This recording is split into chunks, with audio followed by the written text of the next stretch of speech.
దేశవ్యాప్తంగా జరుగుతున్న ఎస్ఐఆర్కు supreme court green signal ఇచ్చింది. రాజ్యాంగబద్ధంగా ఎస్ఐఆర్ నిర్వహించే అధికారం ఈసీకి ఉందని తేల్చేసింది. ఇప్పటికే బీహార్, బెంగాల్, తమిళనాడులో జరిగినటువంటి సర్పై భిన్న అభిప్రాయాలున్నాయి. ఈ స్థితిలో తెలుగు రాష్ట్రాల్లో జరిగే ఎస్ఐఆర్పై పార్టీలు అప్రమత్తమవుతున్నాయి. తమ ఓటర్లు అనుకున్న వారి ఓట్లను కాపాడుకోవడానికి జాగ్రత్తలు తీసుకుంటున్నాయి. మరొక వైపు సర్ విషయంలో గందరగోళానికి తావులేదని ఈసీ స్పష్టం చేస్తోంది. ఓటర్ల జాబితా సమగ్ర సవరణ ఎస్ఐఆర్ నిర్వహణను సుప్రీంకోర్టు సమర్థించింది. సర్ను నిర్వహించే అధికారం ఎన్నికల కమిషన్కుందని అత్యున్నత న్యాయస్థానం తేల్చెప్పింది. ఈ ప్రక్రియ చట్టబద్ధతను ప్రశ్నిస్తూ దాఖలైన పిటిషన్లను విచారించిన సుప్రీంకోర్టు ఈ తీర్పు వెలువరించింది. ఇక్కడ ఏ చట్టం రాజ్యాంగ నిబంధన ఉల్లంఘనకు గురికాలేదని చెప్పింది. గత ఏడాది బీహార్తో షురు అయిన సర్ గురించి దేశవ్యాప్తంగా విస్తృత చర్చ జరుగుతోంది. ఇప్పటికే సర్ జరిగిన రాష్ట్రాల్లో ఓట్ల జాబితా విషయంలో సరైన ప్రక్షాళన జరగలేదని ఇండియా కూటమి పక్షాలు ఆరోపిస్తున్నాయి. అదే సమయంలో సర్ను గట్టిగా వ్యతిరేకించి ఈసీపై పోరాటం చేసిన పార్టీలు ఎన్నికల్లో నష్టపోయాయి. ఇప్పుడు సుప్రీంకోర్టు కూడా సర్ సమర్థనీయమేనని చెప్పడంతో ఇంకా పార్టీలు వ్యతిరేక వైఖరి తీసుకుంటే లాభం ఉండదని తేలిపోయింది. అటు సర్ విషయంలో అభ్యంతరాలన్నీ అపోహలేనని మొదటి నుంచి చెప్తున్న ఈసీకి సుప్రీం తీర్పు బూస్ట్ ఇచ్చినట్లయింది. ఏ తర్వాత సర్ ఇప్పుడు అనివార్యంగా మారిపోయింది. రాజకీయ పార్టీలు కూడా ఈ చేదు నిజాన్ని జీర్ణించుకోక తప్పని స్థితి ఎదురైంది. తమ ఓటర్లను ఎలా కాపాడుకోవాలో ఆలోచించుకోవాలే కానీ అనవసర వివాదాలతో ఫలితం ఉండదనే విశ్లేషణలు వస్తున్నాయి.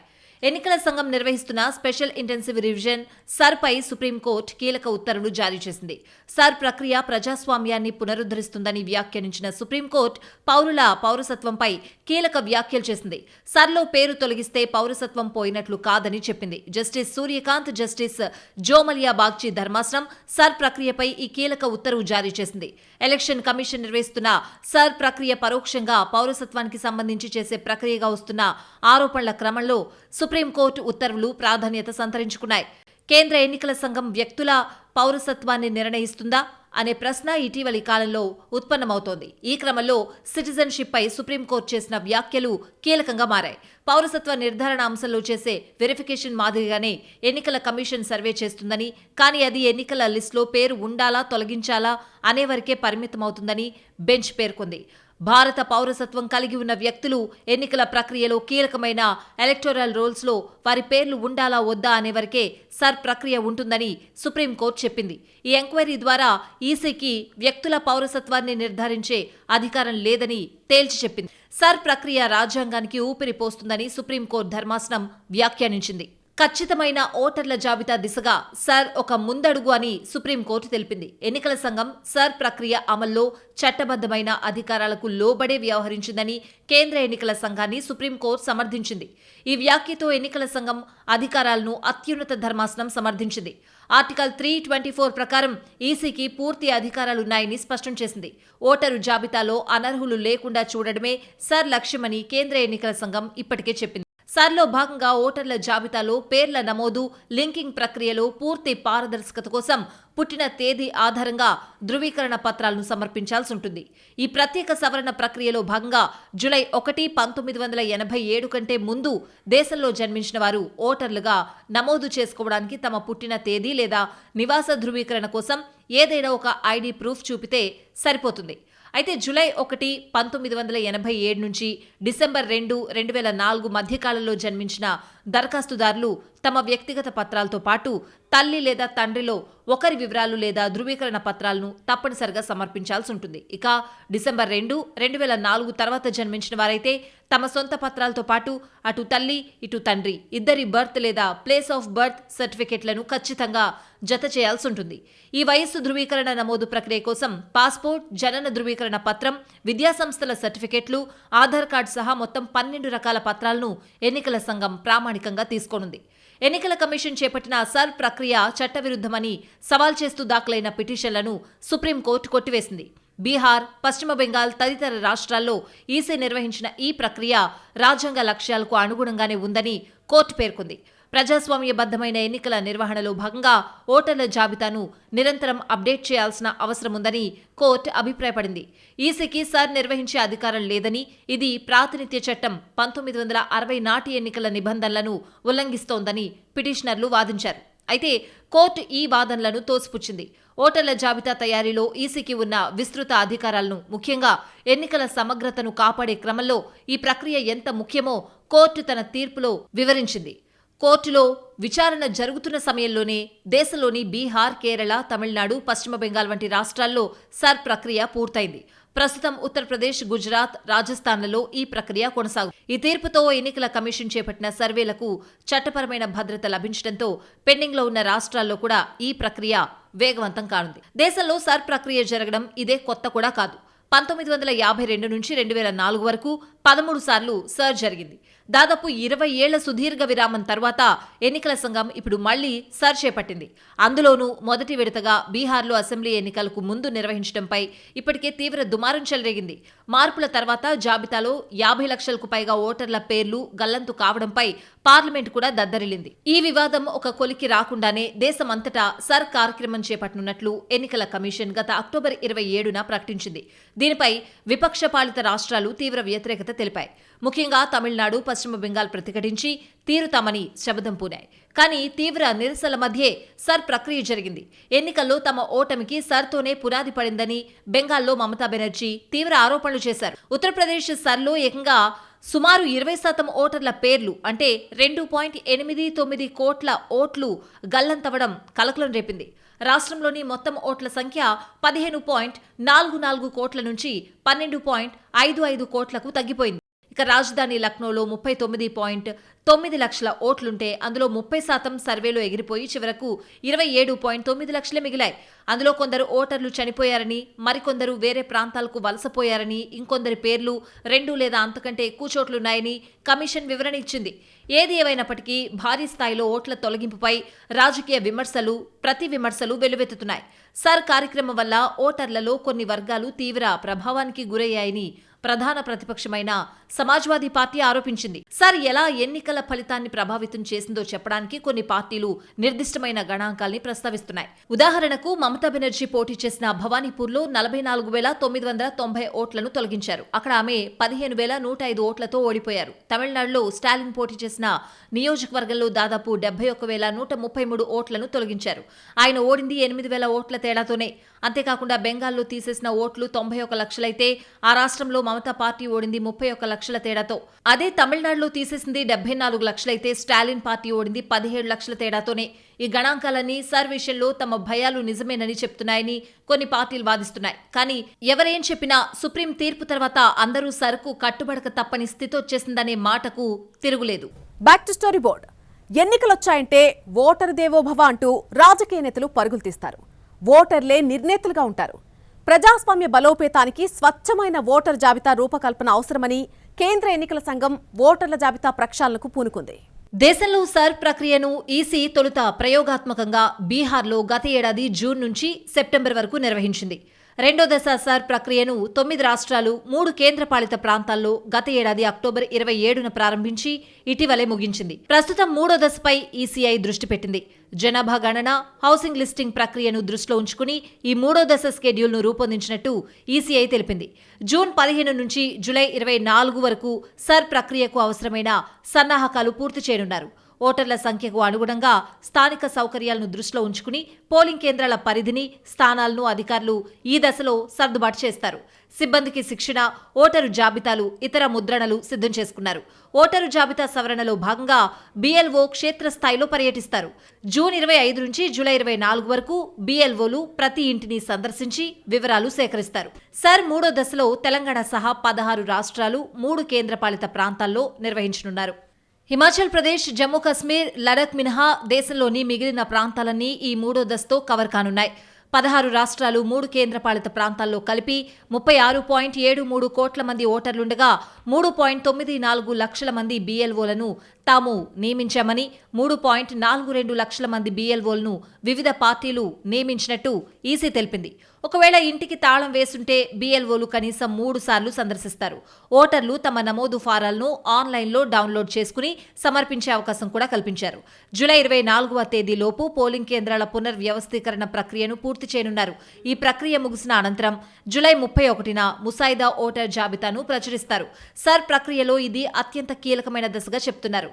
తెలంగాణలో 3,39,20,705 మంది ఓటర్ల వివరాలను ధృవీకరించడానికి 35,985 మంది BLOలను నియమించారు. ఈ ప్రక్రియ పారదర్శకంగా జరిగేలా చూసేందుకు రాజకీయ పార్టీల తరపున 25,886 మంది బూత్ స్థాయి ఏజెంట్లు అధికారులకు సహకరిస్తారు. ముసాయిదా ఓటర్ జాబితా ప్రచురించిన తర్వాత జాబితాలో ఓటు హక్కు లేని వాళ్లు కొత్తగా ఓటు నమోదు కోసం అప్పీల్ చేసుకోవడానికి నెల రోజుల సమయం కల్పించారు. క్లెయిమ్లు, అభ్యంతరాల పరిష్కారం, ఫిర్యాదులు ఇచ్చేందుకు జూలై 31 నుంచి ఆగస్టు 30 వరకు అవకాశమిచ్చారు. ఈ సమయంలో నోటీసుల జారీ, విచారణ, ధృవీకరణ, నమోదు ఫారాలపై నిర్ణయం, క్లెయిమ్స్లు, అభ్యంతరాల పరిష్కారం వంటి ప్రక్రియలు నిర్వహిస్తారు. కొత్తగా ఓటరుగా పేరు నమోదుకు ఫామ్ 6, వివరాల సవరణ లేదా నివాస మార్పు కోసం ఫామ్ 8 సమర్పించాల్సి ఉంటుంది. సెప్టెంబర్ 28 వరకు అన్ని అభ్యంతరాలు పరిష్కరించి అక్టోబర్ 1న తుది ఓటర్ జాబితాను ప్రచురిస్తారు. తుది జాబితాలో ఇంకా ఏవైనా అభ్యంతరాలున్నా లేదా నమోదులో ఇబ్బందులు ఎదురైనా ఓటర్లు BLOల సహాయం తీసుకోవాలని ప్రధాన ఎన్నికల అధికారి సూచించారు. ఒకవేళ అధికారులు తీసుకున్న నిర్ణయాలపై అసంతృప్తి ఉంటే జిల్లా మెజిస్ట్రేట్కు లేదా CEOకు అప్పీల్ చేసుకునే అవకాశం చట్ట ప్రకారం ఉన్నట్టు CEO వెల్లడించారు. ఎన్యూమరేషన్ సమయంలో BLOలకు ఎలాంటి పత్రాలు ఇవ్వాల్సిన అవసరం ఉండదు. జూలై 31న ముసాయిదా జాబితా ముద్రించిన తర్వాత ఓటర్పై ఏమైనా అనుమానాలు ఉండి అధికారులు నోటీసులు జారీ చేస్తే అప్పుడు అర్హతను నిరూపించే పత్రాలను చూపించాలి. ఎవరైనా వ్యక్తి మరణిస్తే ఓటర్ జాబితా నుంచి పేరు తొలగిస్తారు. ఇతర ప్రాంతానికి శాశ్వతంగా మారితే ఒకే వ్యక్తికి 2-3 చోట్ల ఓటుంటే తొలగిస్తారు. భారత పౌరసత్వం లేనివారు, భారత పౌరుడు కాని వారి ఓటు తొలగిస్తారు. తప్పుడు డాక్యుమెంట్లతో, తప్పుడు వివరాలతో ఓటరుగా నమోదైన వారిని గుర్తించి తొలగిస్తారు. 18 ఏళ్లు నిండకపోయినా ఓటరుగా నమోదు చేసుకున్న వారు, తీవ్రమైన నేరాల్లో కోర్టు తీర్పులతో ఎన్నికల హక్కులను కోల్పోయిన వారు, చట్టపర అనర్హత కలిగిన వారి ఓటు హక్కును తొలగిస్తారు. ఎవరినైనా అనర్హులుగా గుర్తిస్తే వారి పేర్లను జాబితా నుంచి తొలగించే ముందు BLOలు నోటీస్ ఇస్తారు. వివరణకు, విచారణకు అవకాశం కల్పిస్తారు. సదరు వ్యక్తి తగిన ఆధారాలు చూపేందుకు వీలు కల్పిస్తారు. దీనికి ఎన్నికల సంఘం నెల రోజుల గడువిస్తుంది. తెలంగాణకు నిర్దేశించిన స్కెడ్యూల్ ప్రకారం అభ్యంతరాల స్వీకరణ, పరిష్కారానికి జూలై 31 నుంచి ఆగస్టు 30 వరకు గడువు ఉంటుంది. అభ్యంతరాల పరిశీలన, విచారణ తర్వాత పేరు తొలగించడం, కొనసాగించడంపై నిర్ణయం తీసుకుంటారు. ఇక 2 చోట్ల ఓటు ఉన్నవారు వారి అసలైన నివాస ధృవీకరణను సమర్పించిన చోట ఓటుంచి మరో చోట తొలగిస్తారు. 2 చోట్ల నివాసానికి సంబంధించి రుజువు పత్రాలుంటే పౌరుల ఇష్టానికి అనుగుణంగా ఏదో ఒక చోట పేరు కొనసాగిస్తారు. కొత్త నివాసమున్న ప్రాంతంలో ఓటరుగా నమోదు చేసుకోవాలి. చిరునామా మార్పు కోసం ఫామ్ 8ను పూర్తి చేసి BLOలకు సమర్పించాలి. కొత్త చిరునామాకు తగిన ఆధారాలు ఇవ్వాల్సి ఉంటుంది. తెలుగు రాష్ట్రాల్లో సరసందర్భంగా హైదరాబాద్లో నివసిస్తూ 2 రాష్ట్రాల్లో ఓటు హక్కున్న 6-7 లక్షల సీమాంధ్రుల ఓట్ల గురించి చర్చ జరుగుతోంది. వీరి ఓట్లు ఏమవుతాయి అనేది తేలాల్సింది. ఈసీ సాధారణ నిబంధనల ప్రకారమే ఓ ఓటరుకు ఒక్కచోట ఓటు హక్కు ఉండాల్సింది. ఆ లెక్కన వీరి ఓట్లన్నీ తొలగిస్తారా లేదంటే మరేదైనా ప్రత్యామ్నాయం ఉంటుందా అనే విషయంపై రాజకీయ పార్టీలు కూడా కసరత్తు చేస్తున్నాయి. ఇప్పటికే తెలంగాణలో ఉదయం ఓటేసి, ఏపీలో మధ్యాహ్నం ఓటేసే ఓటర్ల గురించి కొన్ని పార్టీలు అభ్యంతరం చెప్తూనే ఉన్నాయి. 2018-23 అసెంబ్లీ ఎన్నికల్లో తెలంగాణలో ఓటేసి 2019-2024 సార్వత్రిక ఎన్నికలకు ఏపీ వెళ్లి ఓటేసిన వారు లేకపోలేదు. ఇప్పుడు ఈ ఓటర్ల భవితవ్యం ఏమవుతుంది, ఎలాంటి పరిణామాలుంటాయి, ఏం జరిగితే ఏ పార్టీపై ఎలాంటి ప్రభావం పడుతుంది అనే అంశాలపై రాజకీయ వర్గాల్లో విస్తృతంగా చర్చ జరుగుతోంది. మరి ముఖ్యంగా ప్రతిపక్ష పార్టీల ఓట్లు తొలగిస్తారనే అనుమానాలు నెలకొన్నాయి.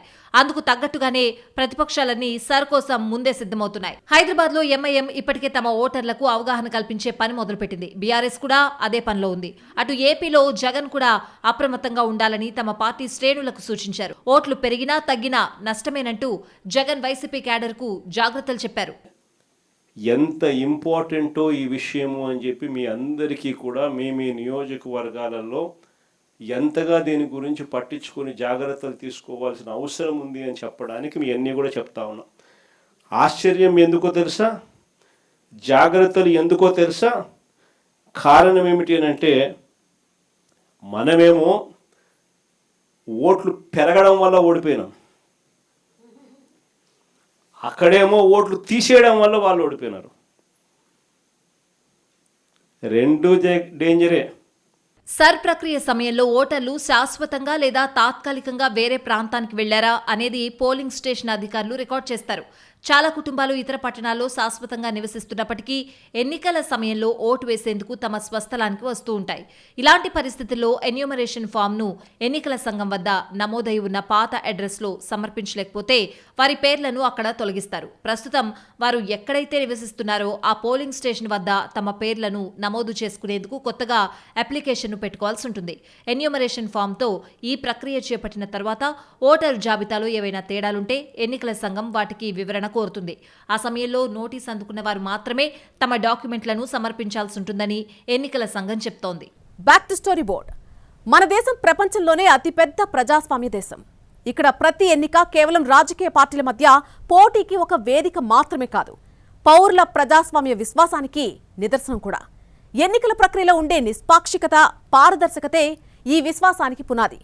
ఓటర్ల జాబితా ఖచ్చితంగా తాజాగా ఉండేలా చూసుకోవడానికి ఎన్నికల సంఘం ఓటర్ల జాబితాను క్రమం తప్పకుండా సవరిస్తుంది. అసలు ఓటర్ల జాబితాలో అర్హులున్నారో లేదో తేల్చడానికే ఎస్ఐఆర్ చేపట్టాము అనేది సుప్రీంకోర్టు సమర్థించిన ఈసీ వాదన. దేశంలో ఓటర్ల జాబితాను అప్పుడప్పుడు సవరించడం తప్పనిసరి. అర్హులకు చోటు కల్పించి అనర్హులపై వేటు వేసేందుకు సర్ నిర్వహించడము అవసరమే. దీనిపై ఎవరికి ఎలాంటి అభ్యంతరం ఉండనవసరం లేదు. ఈసీ ఈ విషయంలో ఎవరి అనుమతి తీసుకోవాల్సిన లేదా ఎవరికి జవాబుదారీ వహించాల్సిన అవసరం లేదు. రాజ్యాంగంలోని ఆర్టికల్ 324 ప్రజా ప్రాతినిధ్య చట్టం 1951 ప్రకారం ఓటర్ల జాబితాల సమగ్రతను నిర్ధారించే అధికారం, ఆ బాధ్యత ఎన్నికల సంఘానికి అప్పగించారు. ఈ విషయాన్నే సుప్రీంకోర్టు కూడా తేల్చి చెప్పడంతో ఇక రాజకీయ పార్టీలు సర్కు వ్యతిరేకంగా మాట్లాడి లాభం ఉండదని తేలిపోయింది. బీహార్లో అనుభవాలను బట్టి సర్ ప్రక్రియలో ఎన్నికల సంఘం ఎన్నో మార్పులు చేసిందని మాజీ సీఈసీలు కూడా చెప్తున్నారు. ఎన్యూమరేషన్ ఫామ్ను సమర్పించేటప్పుడు ఎలాంటి డాక్యుమెంట్ను అందించాల్సిన అవసరం లేకపోవడం దీనిలో భాగమేనని చెప్తున్నారు. ఇక తెలుగు రాష్ట్రాల విషయానికొస్తే చివరిసారిగా ఉమ్మడి ఆంధ్రప్రదేశ్లో 2002లో సర్ ప్రక్రియను చేపట్టారు. ఆ తర్వాత ఇప్పటిదాకా సర్ ప్రక్రియ జరగలేదు. అయితే ప్రస్తుతం ఎన్నికల సంఘం చేపడుతోన్న సర్ ప్రక్రియకు 3 నెలలు సరిపోవని నిపుణులు అంటున్నారు. తమ పత్రాలు సమర్పించుకునేందుకు ప్రజలకు తగినంత సమయం ఇవ్వాలని చెప్తున్నారు. ఎన్నికల సంఘానికి సర్ను నిర్వహించే అధికారం ఉంటుంది. కానీ దాన్ని సరిగ్గా చేపట్టేందుకు రాష్ట్ర ప్రభుత్వం నుంచి పూర్తి సాయం, మద్దతు అవసరం. ఒకవేళ రాష్ట్ర ప్రభుత్వం ఎన్నికల సంఘానికి సహకరించకపోతే ఈ ప్రక్రియ క్లిష్టమవుతుంది. అలా కాకుండా రాష్ట్రాల నుంచి సహకారం అందాలంటే అనవసర అపోహలు, అపార్థాలకు తావివ్వకూడదు. రాజకీయ పార్టీల అభ్యంతరాలను కూడా పరిగణలోకి తీసుకోవాలి. ఆరోపణలన్నింటినీ ఒకే ఘాట్న కట్టకుండా నిజానిజాలపై పరిశీలన చేయడం ప్రక్రియలో మరింత పారదర్శకతను పెంచుతుందనే విశ్లేషణలు వస్తున్నాయి. ఈసీ తన వంతుగా రాజ్యాంగ నైతిక విలువలు, సాంకేతిక పారదర్శకత, పౌర భాగస్వామ్యం ఆధారంగా తన ప్రక్రియలను పునర్నిర్వచించుకోవడం ఆ సంస్థపై ప్రజల్లో విశ్వాసాన్ని మరింత పెంచుతుంది. అదే సమయంలో రాజకీయ పార్టీలు కూడా సంస్థల స్వాతంత్రాన్ని గౌరవించాలి. సుప్రీంకోర్టు చెప్పినట్లుగా స్వేచ్ఛాయుత, నిష్పక్షపాత ఎన్నికలు ప్రజాస్వామ్యానికి ప్రాణవాయు వంటివి. ఓటర్ల జాబితా ఖచ్చితత్వం, ఎన్నికల కమిషన్ స్వయం ప్రతిపత్తిని ప్రశ్నించినట్లయితే ప్రజాస్వామ్య ఆత్మ ప్రమాదంలో పడొచ్చు. క్రికెట్ ఆడేటప్పుడు ఆటగాళ్లు ప్రత్యర్థుల ఆట తీరును తప్పుబడితే పర్లేదు, కానీ మొత్తం ఆటను పర్యవేక్షించే ఎంపైర్లను తప్పుబడితే మాత్రం ఖచ్చితంగా వివాదాలొస్తాయి. ఓటర్ జాబితా పునర్వ్యవస్థీకరణలో కీలకమైన ఓటర్ల మ్యాపింగ్, భౌగోళిక సరిహద్దులు, పోలింగ్ కేంద్రాల పరిధికి అనుగుణంగా ఓటర్ల మ్యాపింగ్ ప్రక్రియ సాగుతోంది. మొదటి విధానంలో 2002 ఓటర్ జాబితాను 2025 ఓటర్ జాబితాతో సరిపోల్చుతున్నారు. రెండో విధానంలో 2002 జాబితాలోని ఓటర్ల వివరాలు సేకరించి ఆ తర్వాత ఓటు హక్కు పొందిన వారి సంతానం సమాచారంతో మ్యాపింగ్ చేస్తున్నారు. ఓటర్ల మ్యాపింగ్ ప్రక్రియ ముగిశాక జూన్ 25 నుంచి జూలై 24 వరకు సర్ తంతు చేపట్టనున్నారు. ఇది ఓటర్లు, రాజకీయ పార్టీల ప్రతినిధులు, ఎన్నికల అధికారుల భాగస్వామ్యంతో నిర్వహించే కార్యక్రమం. ఈ ప్రక్రియ అత్యంత పారదర్శకంగా మరియు లోపాలు లేకుండా జరగాలి అనేదే ఎన్నికల సంఘం లక్ష్యమని వివరిస్తోంది. గుర్తింపు పొందిన అన్ని రాజకీయ పార్టీలు ప్రతి పోలింగ్ బూత్ పరిధిలో తమ బూత్ స్థాయి ఏజెంట్లను తప్పనిసరిగా నియమించాలని, ఎన్నికల సిబ్బందికి పూర్తి స్థాయిలో సహకరించి ఈ బృహత్తర కార్యక్రమాన్ని విజయవంతం చేయాలని కోరుతోంది.